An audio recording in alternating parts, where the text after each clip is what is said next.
A Flappy Bird you can actually play, a landing page that actually looks like a real product, a working calculator, and a full game of Tetris. I got all of these from AI coding tools from a single prompt each, no fixing, no follow-ups. But here's a real question. Two tools built these. One is a polished, paid editor everyone already pays for.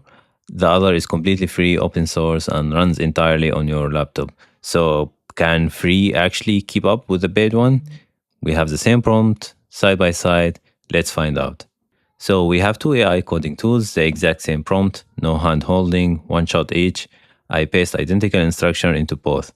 I don't fix anything, I don't give hints, and then we just look at what comes out and use it. No benchmarks, you can't see, no cherry picking. You watch it, get it built, and you watch it run. So the first IDE or the code editor, we have the opencode. As we all know, it's open source, terminal-based AI agent, it's free, it runs locally on your machine. And the big one is you can point it at basically any model you want, 70 plus of them or even more, including local ones. Nothing will leave your laptop if you don't want that, free, private, model agnostic. And in the other side, we have the Cursor IDE. As we all know, it's a AI first code editor. It's fork of VS Code, so it feels instantly familiar with the AI packed right into the editor you're already working in. It's polished, it's fast, it's the one a lot of people already reach for every day. The trade-off, as we all know, is that it's a paid product and your code goes up to a vendor. So it is the scrappy, free, and local one versus the sleek, paid, and polished one. Same prompts. Let's see if free and open source one can actually keep up. So to make it fair, we have basically 4 rules. The first one, we need to put the exact same prompt into both. Copy paste, no edits. The second rule is one shot. I take the first result, no follow-up messages, no actually you can fix that or please do that, just the first result. The third one is hands-off. I'm allowed just to click approve or just take whatever output from the editor without editing or doing anything else. And the fourth, just keeping a small notes about what works and what not, and how long it took, what's the cost, just simple benchmarking. So we have 4 daemons, 4 builds, and they get harder on purpose. Every single one is a single self-contained HTML file, no libraries, no setup, just open it in browser, and here is the lineup. So the first demo, we have the Flappy Bird. This is the warm-up, the game every one of these tools has seen 1,000 times. Gravity, flapping, pipes, a score, game over. If a tool can't nail this, we can all go home early. Everybody should pass this one. It's here to prove the format is fair before things get spicy. The second demo is a real product landing page, a fake focused timer app called Lumen. And this one isn't about does it run, it's about test. So a sticky nav, hero icons, pricing with monthly yearly toggle that has to actually change the numbers, and FAQ that opens and closes, and dark mode. Anyone can output a gray box. This is where cheap outputs start to show, but we need the polish one. We need the polish result. This is the polish test. The third demo is a calculator. It looks trivial, but maybe sometimes it's not. This is a correctness trap. A ton of AI-built calculator could sometimes give a wrong math result, going left to right or handle decimal, negatives, anything. So this calculator has to respect real operator precedence and not blow up when you divide by 0 and something like that. So pretty is easy, correct is the test. The fourth demo is the boss. It's a full playable Tetris in one file, all 7-piece rotation, line, clears, a score, the speed ramping up, a next piece preview, game over, and restart. This is a lot of moving parts that all have to work together at once. So we have the warm-up, the test, correctness, and the boss. Same 2 tools, same prompts, all the way through. So we have the first case number 1, the warm-up. So we have one prompt and we are expecting to have one HTML file. There's no follow-up, as we mentioned, no fixing. The exact same text pasted into both tools. If a tool can't build a Flappy Bird in one shot, we can consider it like a failed tool. So here is the prompt, and this identical text goes into every tool, word for word. We have 5 things I'm checking. If it renders, the bird flaps, pipes, scroll, and gaps, the scores go up, and hitting something gives you game over with a restart. 5 out of 5 is a pass. So let's run it. First with the opencode, the free open source one. So we paste it and go. It's writing in single index HTML, top to bottom, canvas, the game loop, the draw, all in one file, no libraries, no build step, exactly what we asked, and done. So let's open it and actually play. We see here the bird falls, space makes it flap, pipes are scrolling from the right with a gap. The score sticks up as I pass them, and there is a crash, so game over. Scores shown, and it tells me to press space to restart. That's a full loop. So we have a clean little start screen, drifting clouds, a proper game over card. That's 5 out of 5, I guess, for open code. In the other side, we have cursor. So we paste the same prompt with 0 changes, and we have a fresh folder so we can get the new output. And here we have the same deal, one self-contained file. We can see here it's building it up. And after it finished, we can run the file. Again, we see the gravity, flap on space, pipes with gaps, score going up, and also we have the crash. And look at the game over. It's full panel with scored and best score, plus an actual restart button. A bit more polished than what we even asked for. So here we have a slightly fancier build. It kept a base score and drew a restart button. But I think we got the basic functionality that we are looking for, same like what we had with opencode. So for the second case, it's something with test, as we mentioned. So anything can spit out a div. The question is, does it look like something you would actually ship? And do the interactive bits really work? Same rules, one prompt, one file, no follow-up. This is where the cheap output starts to show. So here's the prompt that we have for our landing page. 5 things I'm checking. Does it look intentional and cohesive? Is it responsive? Does the monthly, yearly toggle actually change the prices? Does the FAQ accordion open and close? And does the dark mode really toggle? So let's run it. Opencode first, the free open source one. So we run it and we wait for the output. So we have one index.html file, inline styles and script, no external images, just like what we ask.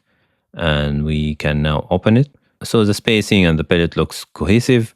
We have the nav link scroll down smoothly. So the pricing toggle, and we see the numbers are actually changing correctly. Maybe for the starter package, nothing changed, but it's already 0. For the pro and team, we can see the numbers. So the FAQ opens and closes, and we have the dark mode also. Of course, this depends on the machine you are on and which local model you pointed at. I'm running a lightweight model here on purpose, so keep that in mind when we judge the polish. So moving to cursor, we have the same prompt, 0 changes as we mentioned, and again we let it generate. In the output, we have one self-contained file again, inline CSS and JS, inline SVG icons instead of internet images. And right away, this one feels designed. A warm amber accent used consistently, a gradient headline, a little timer, dial illustration in the hero, feature card that lift on hover, and we have more interactive parts here. The nav smooth scrolls to each section. The pricing toggle actually recalculates. So we have here the pricing between the yearly and the monthly. Similar to the opencode, we don't have much information in the 0 or the free pricing, but this could be considered as a normal thing.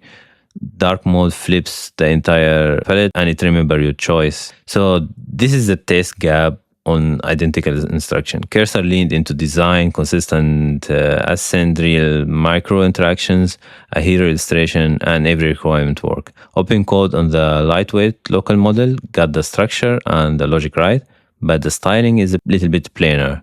And that's the honest trade-off of running small and free on your own machine with the same prompt, but very different polishing. So for the third case, we have the calculator, exactly where looks done and is done split apart. because most one-shot calculators quietly get the math wrong or maybe some kind of undesired behavior. And like always, we will have the same rules, one file, one shot. And here we have the prompt. So we have some kind of initial instruction that we need like a single file with the inline CSS and JS, simple operation plus minus multiplication and division, also buttons for 0 to 9. And also we have the division by 0. We need to show error. So we need to see how IDE will handle that and how they will show the error messages. This is just to confirm that the calculator will show error message and will not crash. And we will see how each one of the IDE will implement that and show it to us. So first, the open code, the free and local IDE. So we paste it and we wait for the generation to finish. Now we have the index.html. So one file, no eval, no libraries. And let's do like a quick math. And we can see here that everything is fine, except like when we do the division. So it will show us error right away and not waiting for our input. Maybe it could wait for our input if we put 0 or something, and then it can show division by 0. Maybe it's a general view that looks not organized a bit. We can see how the operation are slightly off, like all the red blocks could be all arranged in one column instead of being with the L shape. And also I think a little bit organization for the equal 0 and the dot at the bottom. So just fine tuning for the look. This is what we are not looking for now, but even the operation, I think only the error case that's being interpreted by the LLM seems a little bit off. But the point that we need always to keep in mind, of course, this depends on your machine and which local model you are running. So here I'm just using a lightweight model. And the question this case really asks is whether the math is right or not, and not whether it's pretty or no. In Cursor, we do the same thing. So we have the same prompt. We generated the file, which is now in the index.html. We have one self-contained file, no eval. Same test we can run it here. I think all the operation looks clean. And the division, we can see that it waits for the input. So it will not show error directly. And the only thing, I think, the history, you don't see the history right away of the operations. I think it disappeared, and then you just see it in the result.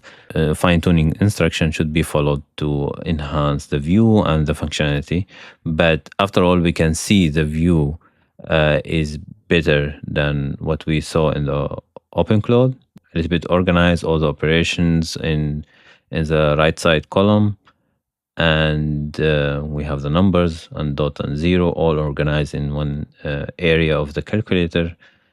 And we have notes down there for how to use the keyboard and the operations. So both nailed it. And under the hood, I think they are parsing the expression, chaining left to right. So precedence is there, decimals, negative, and divide by 0 all hold up on both.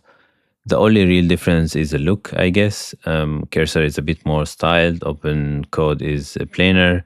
Besides the error case that we saw, I think both they do the same functionality. So now we have the last one. So no warm-up left, a complete playable Tetris in one file, one shot. 7 pieces, rotation, line clear, scoring, speeding up, game over. This is a lot of correct systems that all have to work together. Most one-shots get to about 70% and break somewhere. Let's find out. So we have here the identical prompt. So like always, we are asking for a self-contained index file with the CSS and JS and no external libraries. We are explaining here the pieces move, rotate and lock. Rotation doesn't let them escape the wall. A full row actually clears and everything drops. The score goes up and the speed ramps. And there is a next piece preview plus a real game over and restart. So for opencode, the free and local IDE, we paste our prompt and hit the generate. So we have the output file, we just run it, and we can see the pieces move, they rotate, they lock when they land. We have a hard drop also. If I just managed to complete a row here, we can see there is a clear and stack drops. and watch the score. It jumps the movement once I clear a line. That's exactly what the prompt asks for. So the score increases on line clears, and the next piece preview is there, and the speed picks up as the line add up. So this one is clean. For cursor, we do the same thing. So we have the prompt, and the output which generated is a self-contained index.html. And now let's play it. Again, so all the 7 pieces in the right color, move and rotate. Near the wall, it nudges instead of clipping through. Complete line, and it clears. Everything above shifts down, the score jumps, and the level and speed climb. Next piece is shown, and when the stack stops up, you get a game over card with a restart. That's a full feature list. One honest nitpick though, and this is the real difference from opencode. Cursor pumps the score on every step down once you click in the keyboard and trying to speed up the block speed. Each soft drop press and each hard drop cell adds points, so the numbers creeps up just from moving pieces before you have cleared single line. It technically a real Tetris scoring rule, but the prompt specifically said the score should increase on line clears, and on camera it looks off. The numbers ticking up when nothing being cleared. So here's the twist. It's a bad tool batting the score and free one open code that follows the spec exactly. So in this round, the last round, the boss round, and honestly both built a real playable Tetris. 7 pieces, wall kicks, line clears, speeding up, next piece, game over and restart. Cursor even throws in a ghost piece and a level counter. The one on a split in the score, Cursor bats it on every drop step, while opencode, the free local one, only scores on line clears, exactly like the prompt said. And here is a real headline. Whatever the points total, only one of these is free, runs fully local, and lets you swap in any model you want. The others sense your code to vendor and can lock you out. Thanks for watching. If you want more of this, like the video, subscribe with the notification on, and share it with your friends. We release new videos every week on AI development, agents, and developer tooling. Thanks for being here.